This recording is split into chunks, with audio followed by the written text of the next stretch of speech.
Have you ever wondered why some men, quiet, composed, almost detached, seem to draw women in like a magnet without even trying?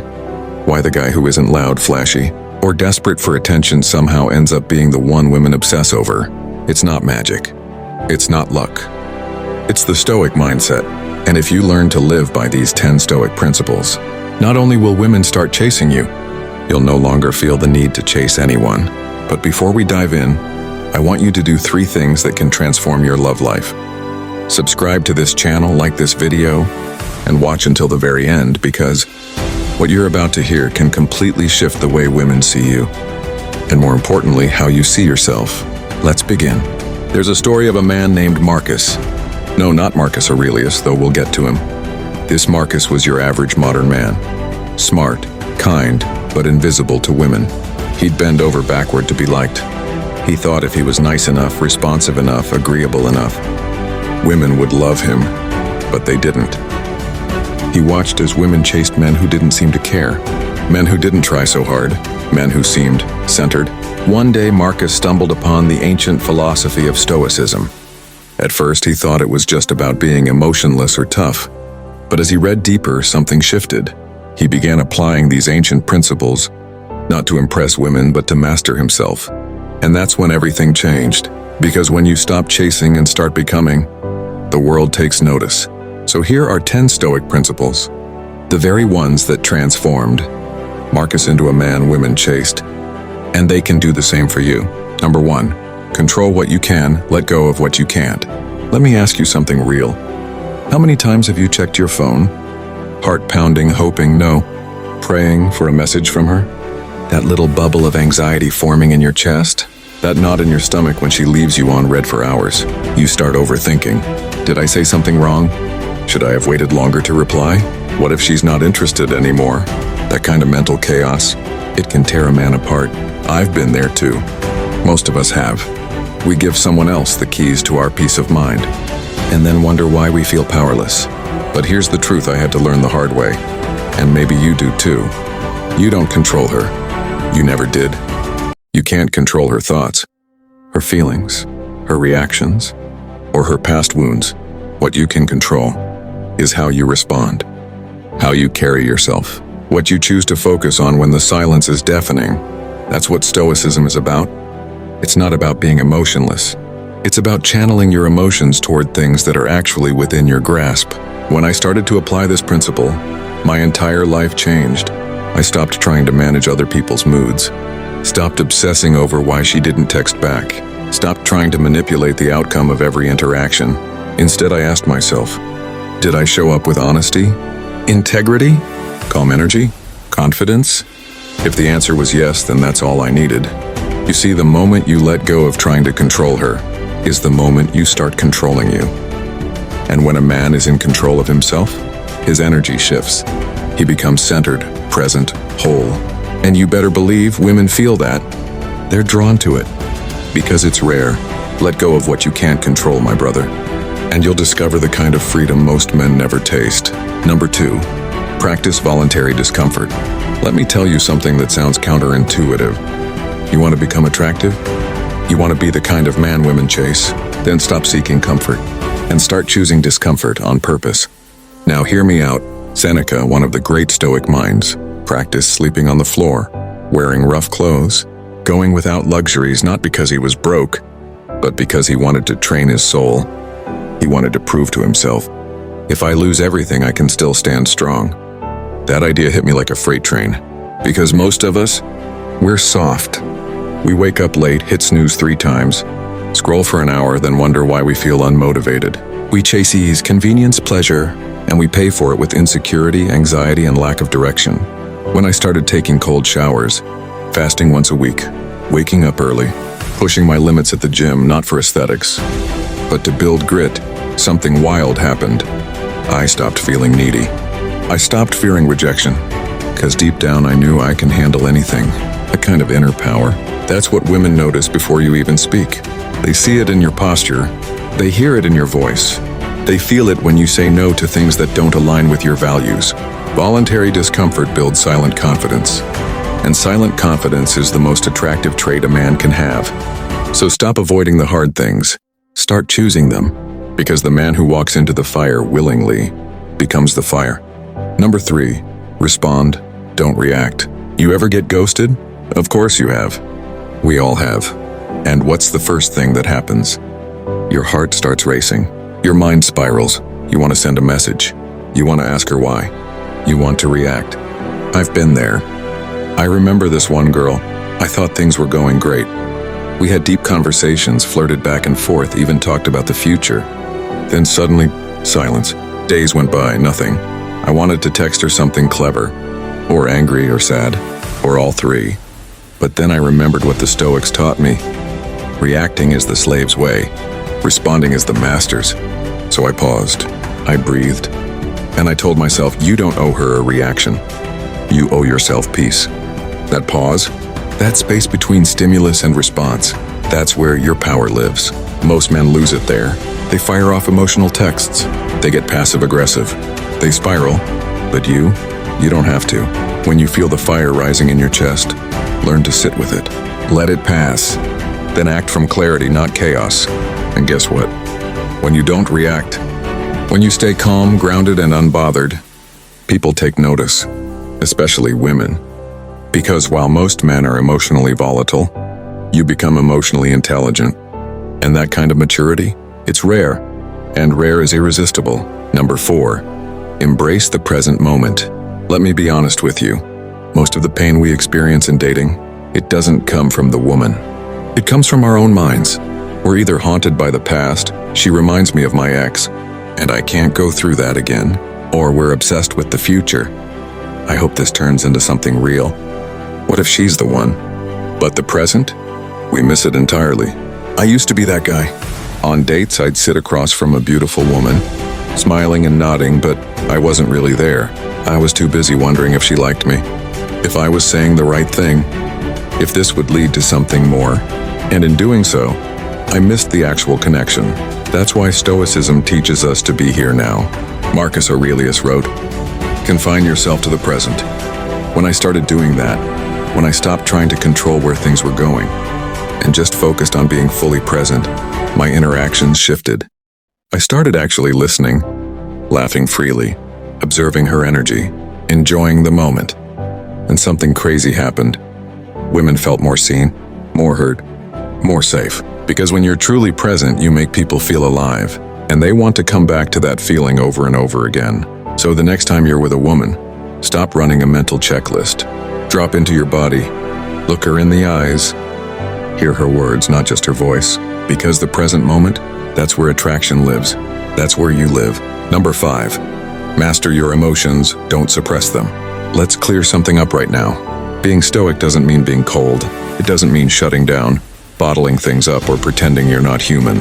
It means learning to master your emotions, not be mastered by them. Big difference. I used to think being strong meant never showing pain. So I'd hide it, swallow it, numb it with distractions. But it always found a way to come out through anger, bitterness, or self-sabotage. That's when I learned the Stoic way isn't about suppression, it's about awareness. When you feel something heavy, jealousy, sadness, rage, you don't run from it. You sit with it, you ask, where is this coming from? What is this teaching me? It's like this: when a storm comes, you don't curse the rain. You put on a jacket and walk with purpose. Mastery means you acknowledge the storm, prepare for it, and move forward regardless. So when a woman pulls away and that fear of abandonment rises up, you don't panic. You notice it. You breathe. And you remind yourself, I am safe. I've survived worse. I choose how I respond. That kind of control over your internal world, it makes you unshakable. And women feel safe around men who are emotionally secure. Because deep down, everyone wants someone who doesn't crumble when things get hard. So master your emotions, not to impress anyone, but to protect your peace. Because peace is priceless. Number 6, live according to values, not validation. Let me hit you with something raw. Most men don't live by their values. They live by other people's reactions. And when you live like that, you're not a man, you're a puppet. I was that guy once. There was a time I changed how I talked, dressed even what I believed just to be accepted. I'd laugh at jokes I didn't find funny, agree with things I didn't believe in, all just to avoid rejection. But here's what I realized the hard way. Every time you betray your own values to please someone else, you lose a piece of yourself. And eventually you wake up one morning, and you don't recognize the man in the mirror. That's why the Stoics hammered this lesson home. Live according to your principles, not the world's applause. Because applause fades, looks fade, interest fades. But values, they anchor you. Let's say you're dating a woman who flirts with other guys in front of you. You feel disrespected, but instead of addressing it, you stay silent. You don't want to seem insecure. You don't want to rock the boat. But that silence, that's self-betrayal. A Stoic man says, I value loyalty, respect, and direct communication. So he speaks up, calmly, firmly, without fear. Even if she leaves, he stands tall, because he knows his worth is not up for negotiation. When you live by your values, two things happen. 1. You attract people who genuinely respect you. 2. You filter out those who only want to use or mold you. Validation is addictive, but values are liberating. Choose wisely. Number 7. Accept fate, amor fati. Let's talk about heartbreak. Yeah, the kind that guts you, the kind where you gave her your time, your energy, your loyalty, maybe even your love, and she still walked away. And you sit there wondering, what did I do wrong? Why wasn't I enough? That pain is real. I won't sugarcoat it. But here's where Stoicism gives you a lifeline. Amor fati, love your fate. Not tolerate it, not just survive it, but embrace it. That sounds impossible at first. Love my heartbreak? You serious? Yes, and here's why. Because everything that happens to you is shaping the man you're meant to become. That rejection? It built your resilience. That ghosting? It sharpened your standards.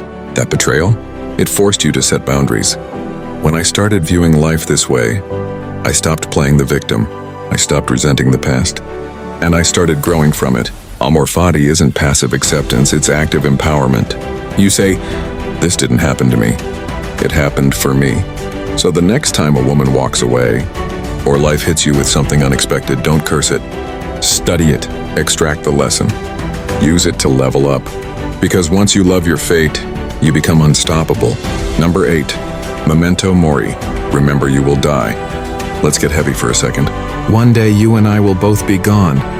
Every breath we take, every text we send, every chance we let slip by, takes us one step closer to the end. And that's not meant to scare you. It's meant to wake you up. The Stoics had this practice called memento mori, remembering death, daily. Not to be morbid, but to live more fully. So let me ask you, if you knew you had 1 year left, would you still be chasing that girl who barely texts you back? Would you still be hiding your truth just to avoid conflict? Would you still be numbing yourself with distractions, waiting for someday? When I started living like my time was limited, I stopped wasting it on things and people that didn't nourish me. I started speaking my mind, taking bold steps, walking away faster from things that felt out of alignment. Because one day all of this ends, and I'll be damned if I spend my life in fear of what she thinks, when I could be chasing what I was born to do. So remember your mortality, not to be afraid, but to be alive. Because a man who knows death is near, lives like every moment matters, and that is magnetic. Number 9, keep your identity small. Now this one stings a little, but stay with me. Most of us define ourselves with titles, labels, ego-driven stories. I'm the successful guy. I'm the nice guy. I'm the boyfriend who never gets angry. I'm the guy women always reject. You know what all those have in common? They trap you. The moment you attach to an identity, you'll do anything to protect it, even if it's making you miserable. For years, I had this identity of the guy who's always chill, never complained, never expressed anger, never said no. And guess what? I got walked on, ignored, taken for granted. Why? Because I was more committed to being seen a certain way than actually being true to myself. Then I read Epictetus. It's not things themselves that disturb us, but our opinions about them. And it hit me. I was disturbed not by people, but by the roles I thought I had to play. So I let go. I stopped needing to be the chill guy, or the liked guy, or even the guy who gets the girl. And I just became me. Some days strong, some days soft, some days confident, some days unsure, but always honest. When you keep your identity small, when you stop clinging to the roles, you become flexible, real. And that authenticity, that's where true connection begins. So drop the label. Be a man, not a mask. Number 10. Do the work without needing the outcome. Let me paint you a picture. You meet a woman. She's beautiful, smart. She laughs at your jokes. You think this might be it, so you start doing all the right things. Texts, compliments, thoughtful gestures. But the whole time in the back of your mind there's a question screaming. Is this working? Is she into me yet? When do I get the payoff? Sound familiar? That mindset is why you're stuck. Why she feels your neediness. Why you burn out or get bitter when things don't go your way. Because you're not acting from your core. You're acting from expectation. But Stoicism teaches something different. Do the work. Let go of the outcome. When Marcus Aurelius led Rome through war, plague, and betrayal, he didn't focus on applause or reward. He focused on doing his duty. That's the kind of energy you need. You show up as a strong, grounded, present man, not because it'll win her over, but because that's who you are. You train. You lead. You speak your truth. You pursue purpose, even if she never comes around. Because the reward isn't her attention. The reward is the man you become in the process. When you stop needing outcomes, you gain presence. When you stop chasing results, you gain freedom. And ironically, that's when things tend to flow in your favor. Not because you chased, but because you became. So here's the truth. You don't need to chase women. You need to become the kind of man who doesn't need to. Because when you embody Stoic principles, you radiate something few men do, powerful stillness. Not loud, not needy, just strong, steady, and sure. So ask yourself, are you going to keep chasing validation? Or are you ready to become the kind of man who draws it in effortlessly? If you made it this far, then something inside you is ready to evolve. Subscribe to this channel, like this video, and rewatch this guide whenever you forget who you're becoming. And with that said, thanks for watching. And until next time,